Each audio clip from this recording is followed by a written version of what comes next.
Hello, welcome to episode 8 of my OO9 build. Today I'm going to show you how I get the chipping weathering effect on this station building, and then I'm going to build a platform for it. Come have a look.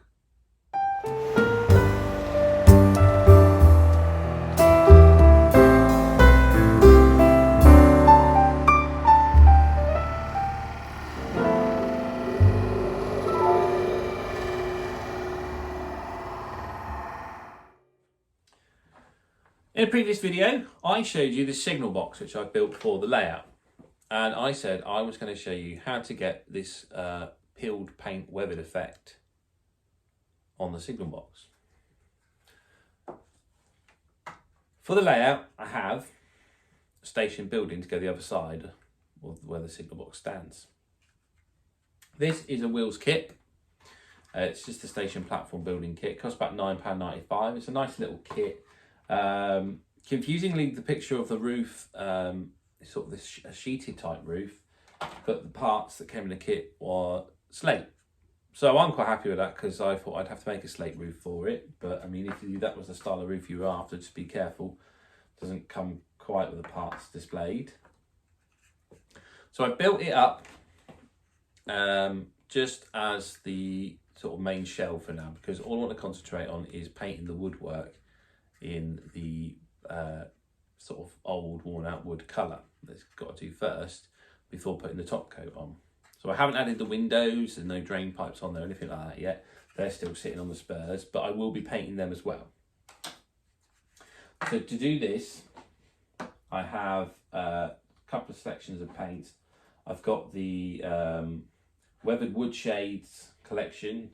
So I have the cold base, cold light shade number 1, then dark wood as well, just for a bit of shadowing.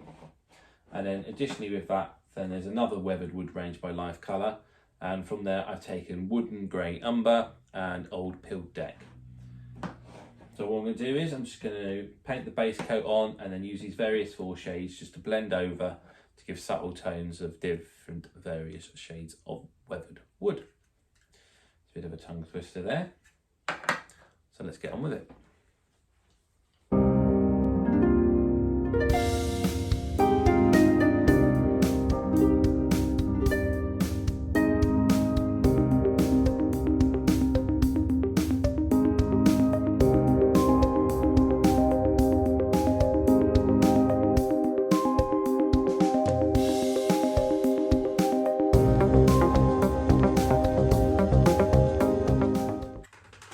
Here we are then, that's the station now painted up with a weathered wood look.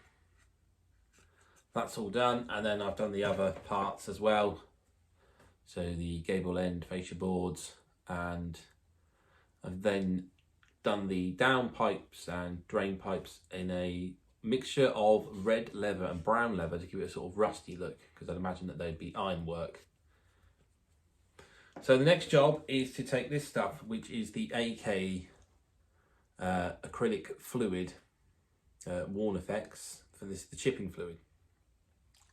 So this stuff, got to load it in the airbrush, spray it on this, 2 to 3 coats, let it dry, and then once that's dry, immediately got to put the top coat on. So I've got my trusty spray booth, which is just a cardboard box.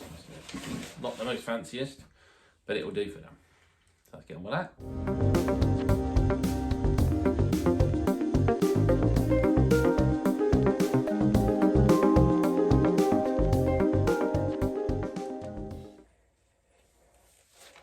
So there we are. I'm just going to leave this to dry now and clean out the airbrush whilst that's happening, and then I'm going to move immediately on to doing the top coat.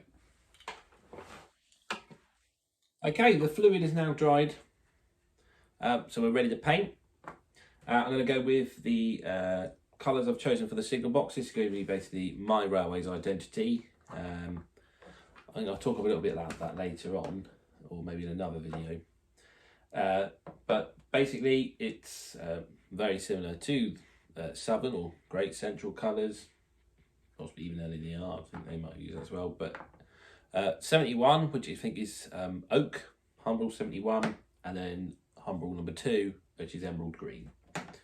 And then the interior roof here, I will probably get some of the peeled paint from Life Colour and paint the top of that. So first I'm going to start off with 71.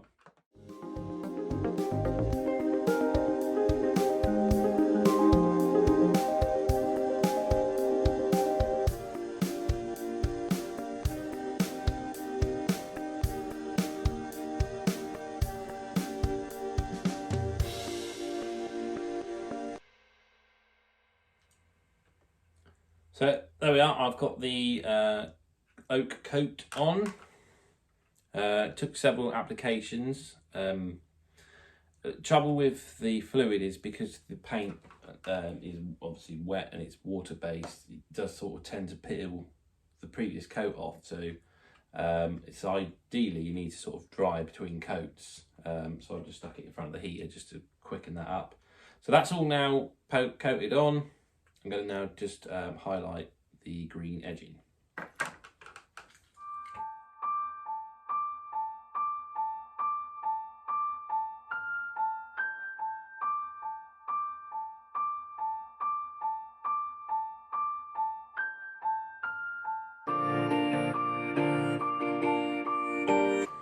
So it's taken me a while, but I've finally coated the green on, and I've also done the roof with the white. So this is the clever part with this stuff. Basically, I'll just get a cleanish brush.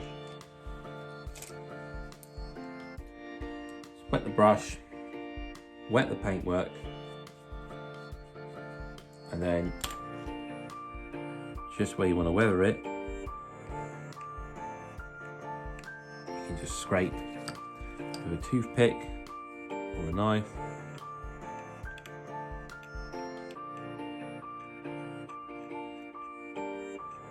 And that will give you a weathered paint look. So it's probably not the best demonstration there. Let's do something a little bit better around the bottom. I'll just wave around the bottom where it's going to be most.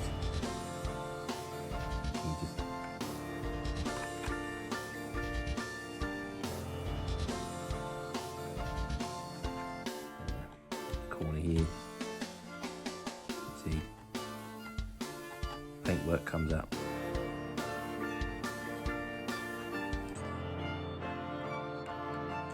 So I'm going to weather this building.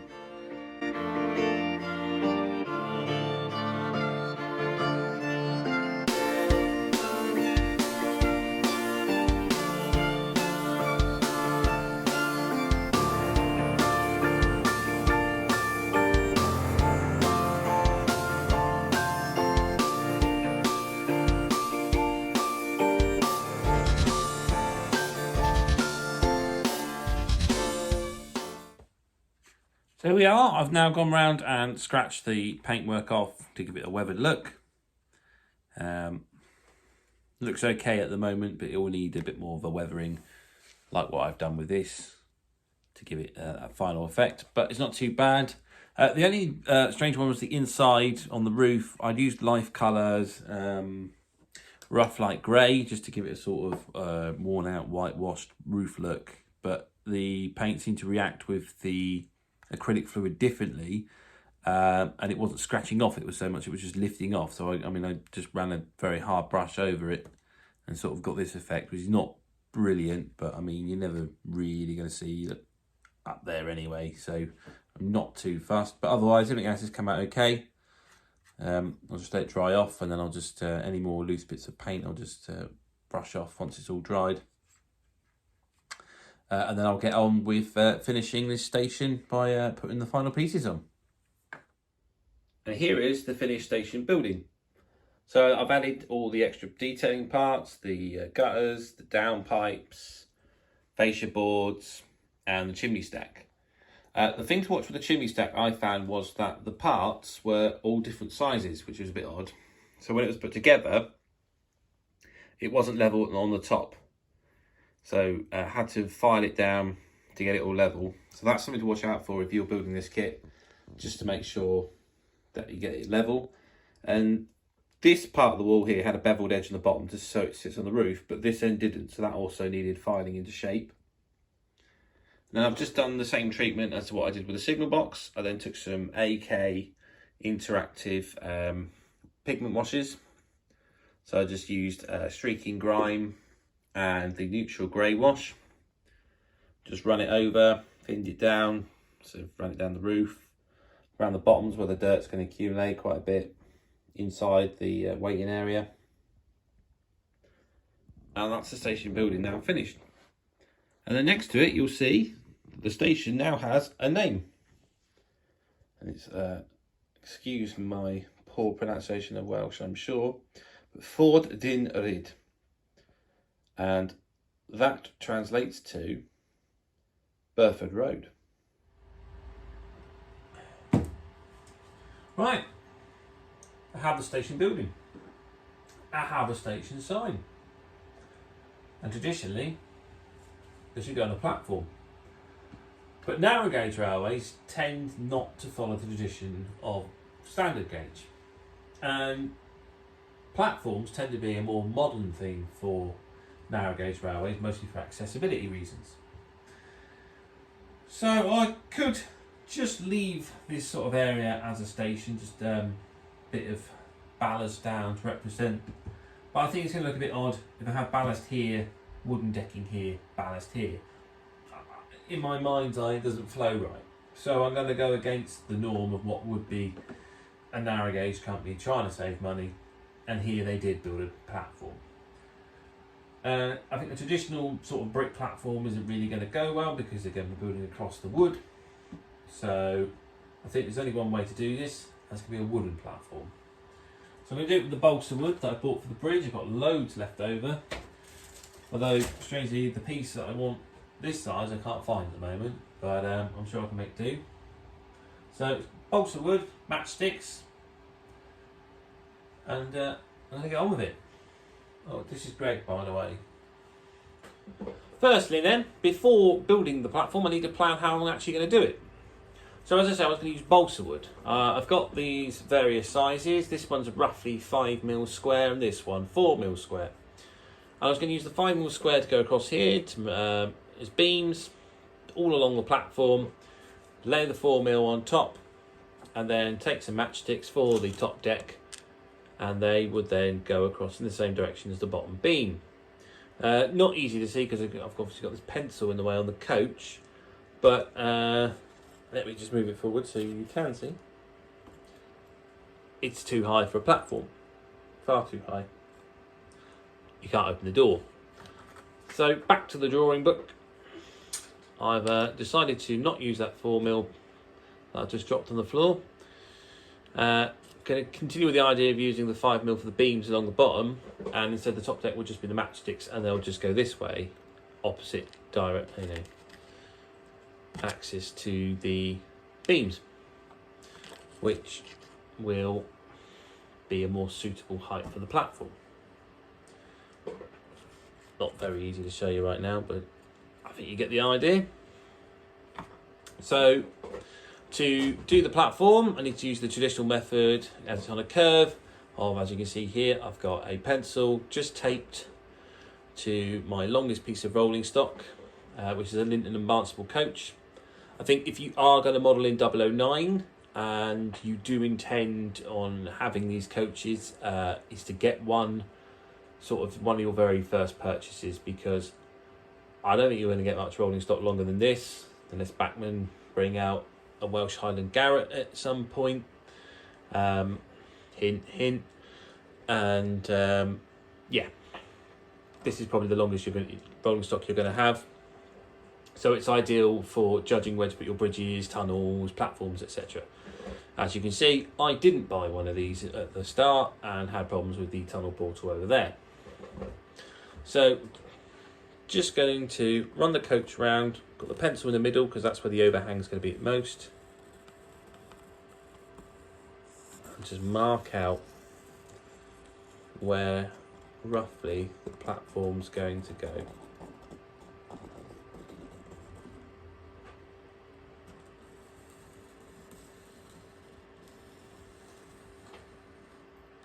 And that should do it. So we are. I now know the curve of the platform, so I can get cutting some balsa wood. For this platform build, I'm going to do the platform in modules. So I'm starting off with the two beams going across this way, and then I've just set it square with a matchstick either side. I'll infill with matchsticks. I'll then cut another beam and then put the matchsticks there. And that way I can then get the gentle curve going round, and I can adjust for where the bridge is slightly narrower than what I've got for size wise on the ground, because I need this around 6.5 centimetres to allow the station building. But as you can see, station building has got to give a bit of room here, but then doesn't cover the edge of the bridge. And I don't want the platform to overhang because I don't think that'll look right. So it sort of taper into the bridge, and then probably taper out again when it comes to the other side of the bridge. You can't see that on the camera. That's the plan anyway. If it works, well, we'll see.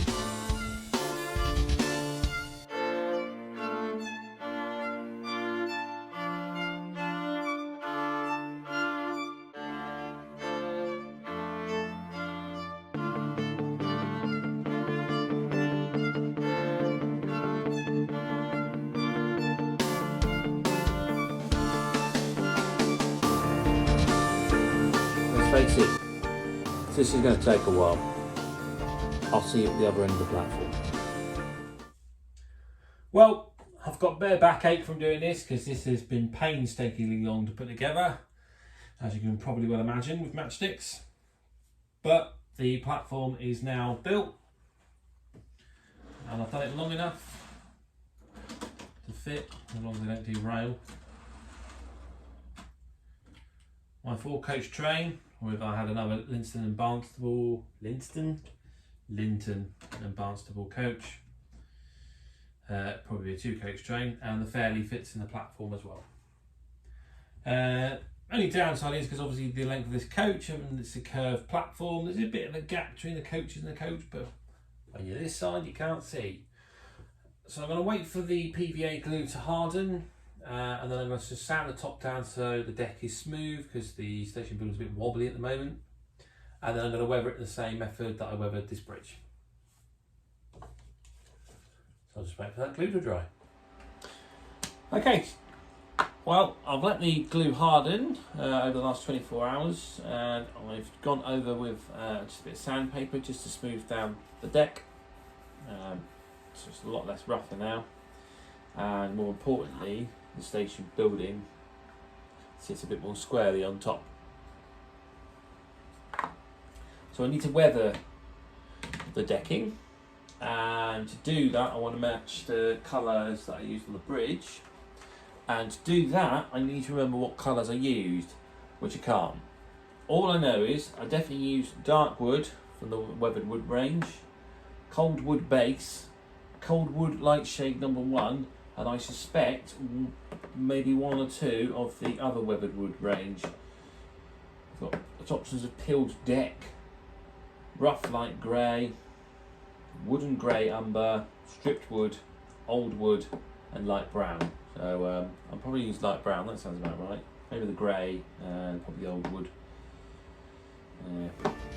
Anyway.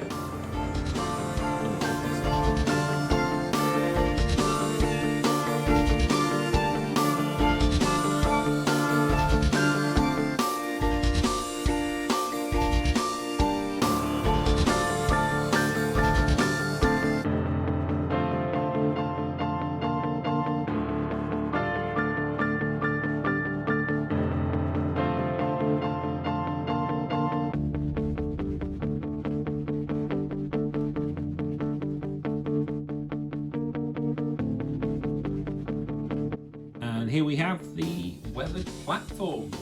It's, I think, not too dissimilar to the bridge. So I think I've got away with that. So I can't remember the colours used for the bridge.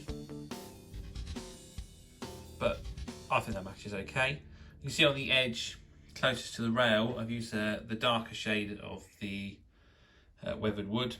And that's just to sort of just signify the footfall, where people get off the train and walk out the platform. and off the station there. So I weathered it like that. It's probably too dark for the amount of traffic this station probably sees, but you get the idea of what I'm trying to create, and yeah, I think that looks all right.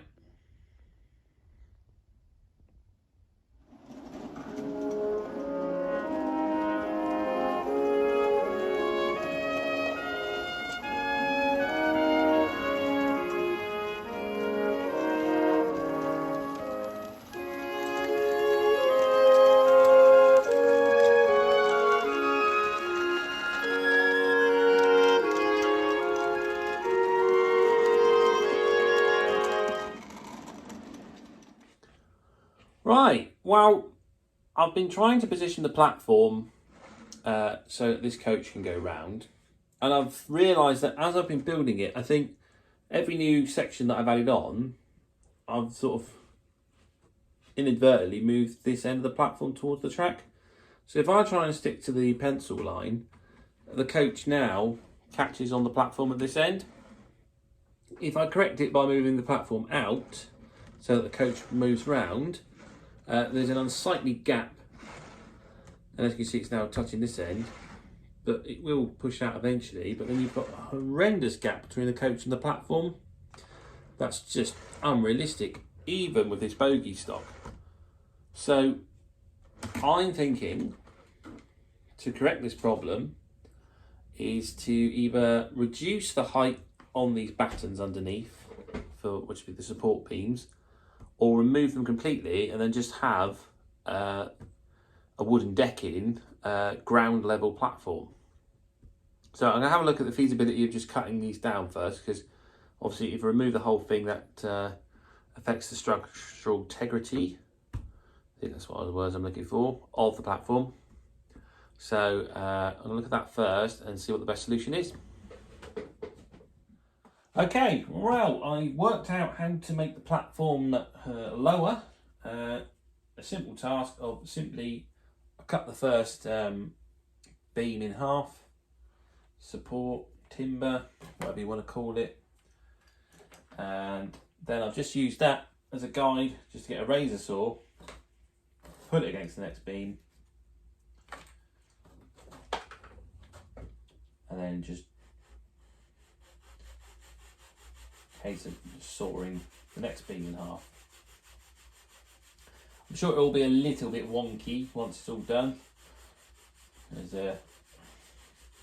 I can never seem to cut anything straight, but I've got sandpaper, so I'm pretty certain I can shorten anything out if need be.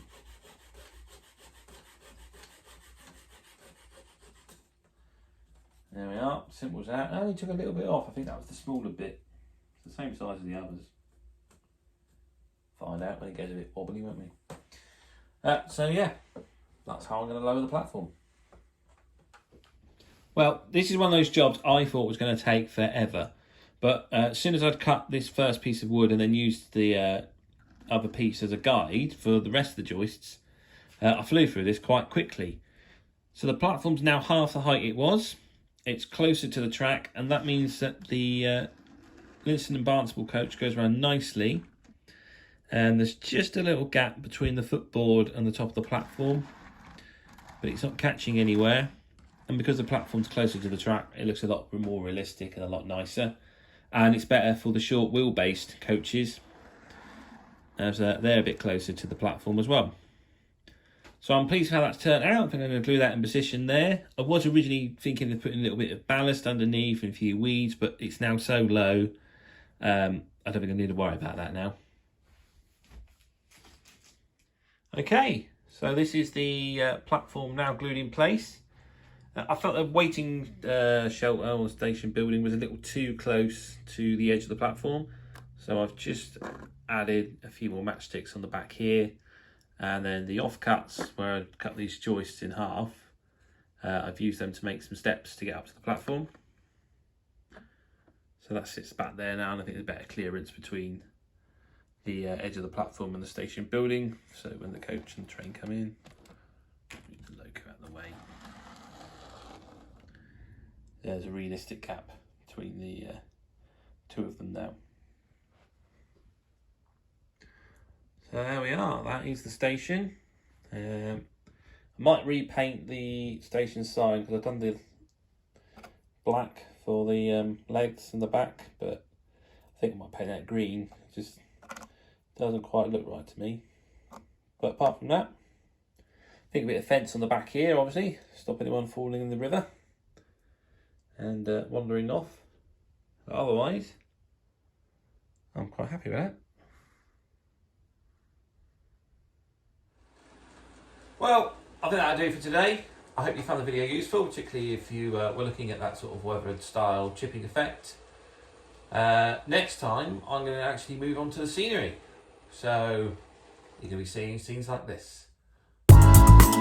Next time, I stop the sidings from floating in the air, put a fence on the station to stop people falling in the river, and I finally do some scenery by adding some static grass. So once again, thanks for watching, particularly if you've got all the way through the video to the end. If you haven't subscribed, then please do if you like the videos and you want to see more. Those that have subscribed, thank you. Please interact with the channel, comments, likes, etc. It lets YouTube know that you really do want to stay subscribed, because apparently it will undo your subscription. I never knew that. So until next time, thanks a lot.